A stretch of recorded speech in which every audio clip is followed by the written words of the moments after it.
Hello friends.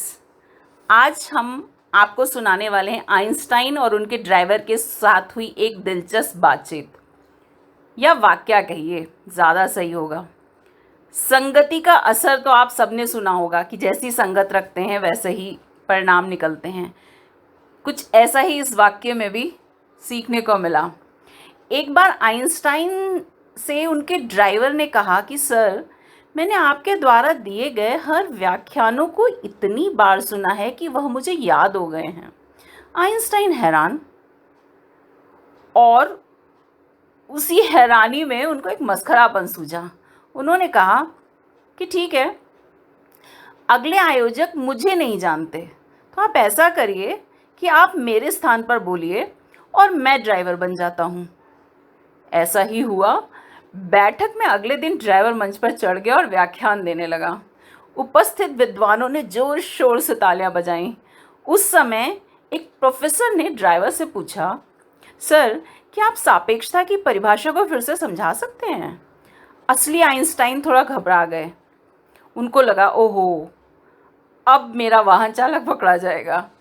लेकिन driver का जवाब सुनकर वे स्वयं हैरान रह गए। ड्राइवर पहले तो हिचकिचाया, फिर वह मोर्चा संभालते हुए बोला कि अरे, आपको लगता है ये बहुत ही कठिन प्रश्न है? अरे नहीं, ये बहुत आसान क्वेश्चंस हैं। यकीन नहीं होता? देखिए, हमारे ड्राइवर अभी इन सबको समझा सकते हैं। तब ड्राइवर बने हुए आइंस्टाइन ने मन संभालते हुए प्रोफेसर्स के सभी प्रश्नों के जवाब दिए।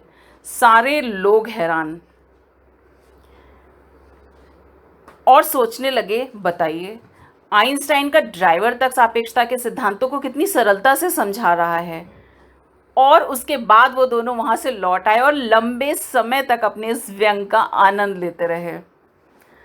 दोस्तों, इस कहानी में व्यंग विनोद के साथ साथ एक शिक्षा भी छिपी है कि बुद्धिमान लोगों की संगति करने से सामान्य लोग भी बुद्धिमान बन जाते हैं और उनकी गिनती उच्च श्रेणी के लोगों में होने लगती है। वहीं मूर्ख की संगत करने पर व्यक्ति की मानसिक तथा बौद्धिक स्तर भी निम्न रह जाता है और वह सोच भी उसी भांति विकसित हो जाती है।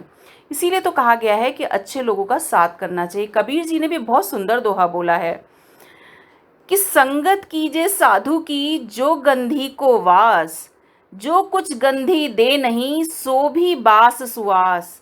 जिसका अभिप्राय यह है कि अच्छे लोगों का साथ करने से अगर वो कुछ नहीं भी देते तो भी उनकी संगत से इतना कुछ मिल जाता है जो कहीं और से नहीं प्राप्त हो सकता।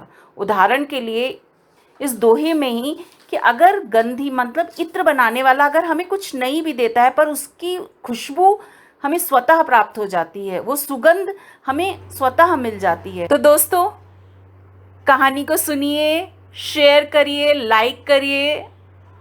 हम शीघ्र ही मिलेंगे नई कहानी के साथ। तब तक के लिए खुश रहिए, खुश रखिए।